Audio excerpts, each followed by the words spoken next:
Because of the abuse that was happening over and over again, she put a shield on herself even as a child, and she started pushing people away, and she started being this mean person who was irritable and who was angry all of the time. And this monster, even if it was a little monster, was growing inside of her.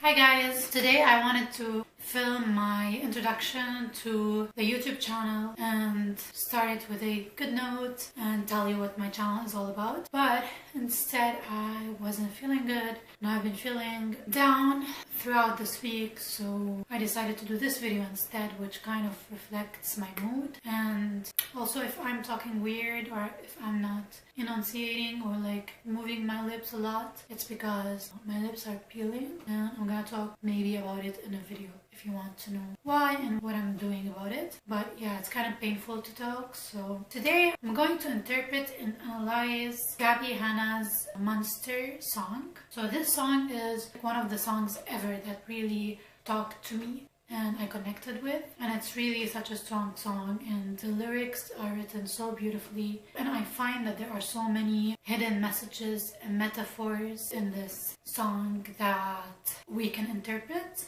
And of course my interpretation might not be the correct one, but this is what I feel when I listen to the lyrics, and this is what I think Gabbi was feeling when she wrote those lyrics, or the message and the thoughts that she wanted to share with us. I'm not sure if I'm gonna like sing it or actually her song or just like explain it as I go, but like I'm gonna listen to it now so that I get the emotions and I know exactly what I'm talking about.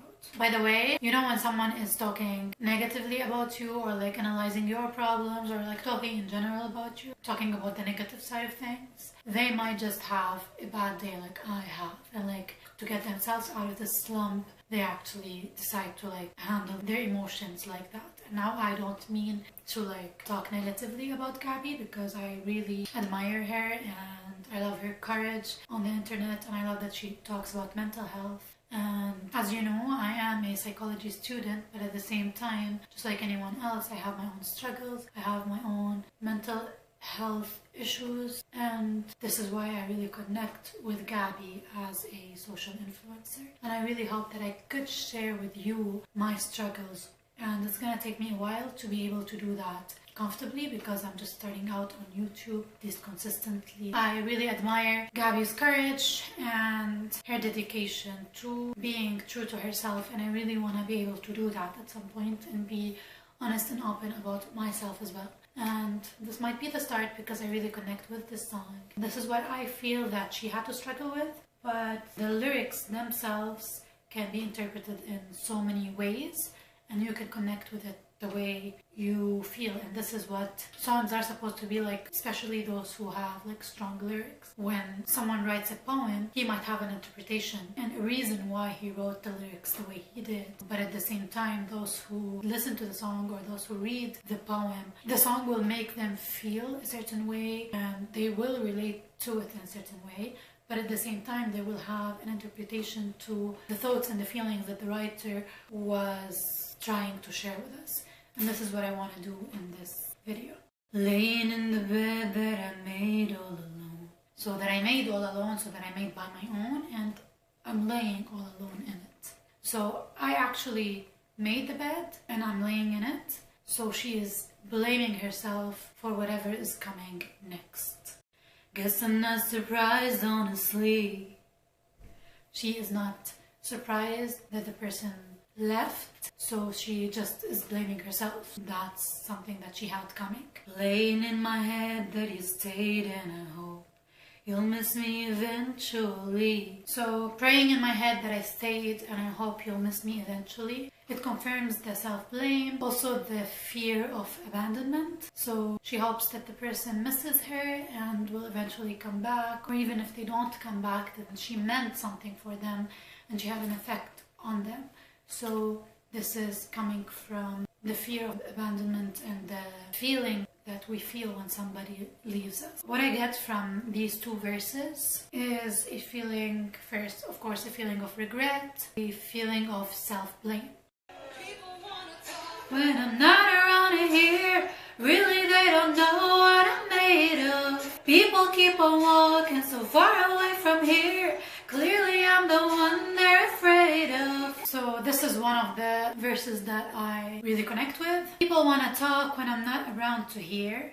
Really, they don't know what I'm made of. So people are talking and analyzing her just the way I am now, but even more on a personal level. People who she knows, they just analyze her actions, her behaviors, and at the same time, like, they tell her what she's supposed to do or she's not supposed to do. They might be doing that when she's not even around, so they are talking behind her back. They don't know what I'm made of. That means they don't know her struggles that made her who she is at the moment. And this is something I feel that we all connect to. We all have a struggle, maybe an issue that we hide from other people, and maybe it's many issues at the same time, or maybe it's a main thing that happened to us, like an incident or something of that sort, and other people, either they don't know it at all or they just don't understand it, and they don't understand that this is what made you who you are and this is what affects your actions. So they are talking behind her back and they are analyzing her situation, and they really don't know her struggles, they don't know her story, and they just analyze what they see without really knowing her backstory. People keep on walking so far away from here. Clearly I'm the one they're afraid of. So they are analyzing her behavior, and her behavior scares them. So what I see from this is that they're afraid of her actions, and the actions that people are usually afraid of, either that someone is gonna hurt them, so emotionally, physically, but usually in like friendships and in relationships, that is emotional hurt, and this comes from emotional reactivity, irritability, being fast to react, being angry, things like that. These are the things that usually people are hurt by. They walk away because of maybe how she's acting, maybe what they think her character is, or that they can't handle things anymore, and they just decide to walk away because they already talked about it, they already analyzed her situation, and they decided who she is and what their role in her life as well. So her actions that they're judging, her behaviors, maybe her thoughts, her words, are making people get away from her.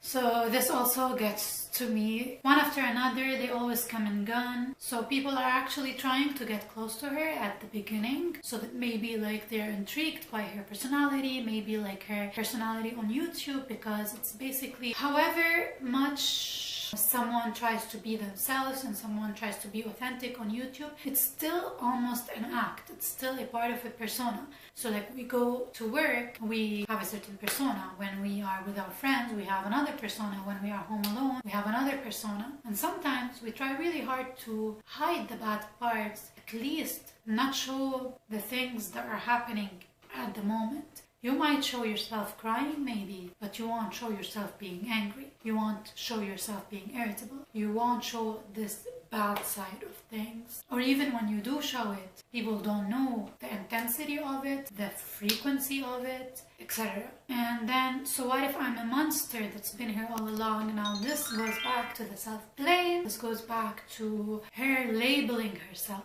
So she's labeling herself as the monster. So she accepted the fact that her actions, and I really think that it's this irritability and this reactivity, this anger, because she used the word monster. So these are all the things that like a monster would do. A monster is very angry. A monster is very, you never know, you're always walking on edge when there's a monster around. Maybe sometimes this monster, like, you know, Beauty and the Beast, he's trying to be nice to you. Maybe like he has issues on his own inside. But at the same time, you can't help but walk on edge around him. You can't help but not trusting his action and his reaction. So she feels that this is who she is. She is a monster that people are scared of, that people can't trust, that people are walking on eggshells beside. They're dropping like flies whenever I'm around. So used to goodbyes, there's comfort in the sound. The way she explains this is so intense. The effect that she has on them is so strong that she is quick to destroy them. She is quick to destroy whoever she is around. So they are dropping like flies. She feels that because of her actions and because of the influence and effect that she has on people, they're dropping down exhausted, feeling so weak or almost like dead because of her. And this is when they decide to leave. They might tell her or they might just leave. And then because of this cycle that keeps happening, because this has happened before, she is comforted by it because that's what she expects. Maybe if someone actually sticks around, then this is going to be scary for her because she knows that a lot of people actually leave in this case. And this actually confirms that she is the monster. She is the one that is affecting them that way. Bend until you break and you can't take anymore. I'm not worth the trouble it seems. So for those who are really, really close to her, either like a very close friend or a lover or a significant other, maybe they just stuck around for a while and they tried to change themselves in order to accommodate for her and in order to understand her and understand where she's coming from. So they just keep bending and keep changing who they are so that they don't affect her and they don't make her react and act the way she does. But then, because she still keeps doing that, and I'll get to why she does that, they can't take anymore. They can't take the bending, they can't take changing for her. She feels that she's not worth someone standing by her. I would say wrong, but I've been here before. You won't be the last one to leave. Now this is where I think something's going on other than lovers or other than like exes and significant others. This seems straightforward. You won't be the last one to leave because so many maybe friends come and go, so many boyfriends come and go. But I feel that there is someone in her life that his leaving her had such a major effect, and that was not her ex. She actually repeats the chorus again, but this time the chorus is repeated to confirm the fact that this person who keeps bending for her and then he left, that the reason he left is because she is the monster, because everyone else leaves, because that's just who she is. For me, it's not just a simple chorus repetition, it's to actually confirm what she was saying before. You're safe here, no need to run and hide underneath your cover now. So she is talking to her inner child.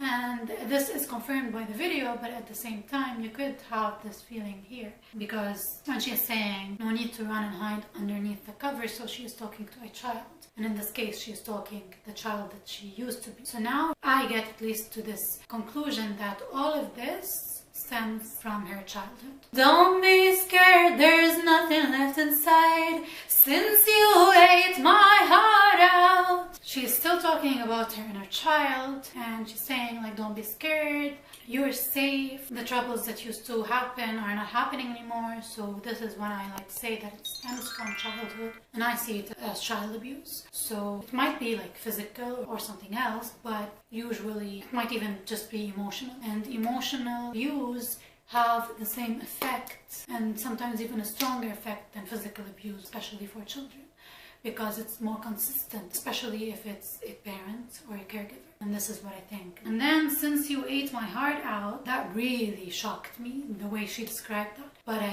think it's because of the abuse that was happening over and over again. She put a shield on herself even as a child, and she started pushing people away, and she started being this mean person who was irritable and who was angry all of the time. And this monster, even if it was a little monster, was growing inside of her. And she is the one who like destroyed her own innocence, her own trust in others and trust in the world. So she is no longer a child. Again, she self-blames because she thinks that she is the one who made her in this position, and she may be self-blaming, she may be blaming herself because of the abuse she's getting. Maybe her parents are having issues. Also, this is something that I want to get to.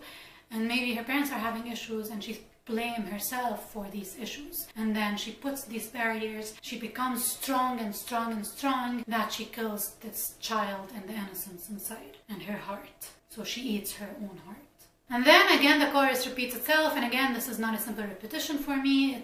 It's to confirm that because she even blames the child that she used to be for what's happening now. So she blames that from her childhood onward, she was the one who created this whole negative cycle in her head and her reactions and her actions, that even people now are running away from her, and she confirms that she is still a monster and that she has been this monster all along since her childhood on. And this is why her parents are having issues, this is why she's had emotional abuse, and this is the whole thing. The last verse, which is supposed to be like another song, or like the continuation of this song, also proves everything stems from her childhood. Am I my mother's daughter? Please someone prove me wrong. Addicted to disaster, love only goes so far. So this goes back to her, basically her parents having issues and her self-blaming, and the disaster that was happening in her childhood is her parents are having issues. And because she's saying her mom is addicted to disaster, so it's her dad who was causing those issues. Love only goes so far. This was the end of her parents' relationship, and this confirms in the song my interpretation that it's her dad who left. So you won't be the last one to leave. She's not only talking about her exes, but she's talking about her dad as well. You don't know who I am, it changes with the moon. Give me time, I'll bring out the worst in you too. Again, all her reactions, all her actions, or all her irritability will affect the other person that she's with. She will affect her close friends or her significant other, and then it will become a cycle of abuse because she is irritable and the other person is acting on her irritability, and then the cycle of action, reaction, and then reaction, reaction, reaction. And then she will bring out the worst in other people who actually cared about her. You're already gone. This could mean that she's talking about her ex, but I feel that because the song came out after Honestly, I don't think she's talking about her ex, because her ex was the pathological liar, so she's not self-blaming. At least she might be. But she's also talking about her dad, because no happy ever after basically for her parents. You're already gone. And for her as a child as well. So this is my interpretation of the song. I don't have any other proofs. The only other things that I could take from her vlogs is that she goes to therapy, and she also says that she talks about YouTube, but she also talks about her childhood. So I think that this song really talks about her childhood. And it's normal that when someone has a rough childhood, or like any other incident as well, but mainly in her childhood, that she would have PTSD that will grow into irritability and all these symptoms that she's having. Now, I'm not diagnosing, it's not something like that, but I'm just interpreting the song itself. So that's that for this video. I really wanted to talk about it because I feel that by making a song and by writing about our own problems, this is a way to deal with them, because first she's acknowledging what is happening to her, and at the same time she is accepting it, and it's her way on to move on. And she's also affecting other people's life by sharing the song and by helping people connect with their own problems. So this is why I really wanted to talk about the song. And I think this will go into the series of self-love. So I have this whole series pre-filmed. You're gonna see that my hair is not the same, because I filmed this in mid to late 2018, before I dyed my hair, and I was at my parents' house, so it was a different background. But yeah, I have so many videos pre-scheduled. Some of them goes in a playlist called Self-Love, and I really wanna add on to this playlist because this is very important for me, and I also want to help you guys achieve this self-love. I also have other playlists like mindfulness and success, and this is what I talk about in my channel. So if you like this video and you like the topics that I want to talk about, then don't forget to hit the red subscribe button and the notification bell to see me every Monday. And I will see you next week. May you have a clutter-free life.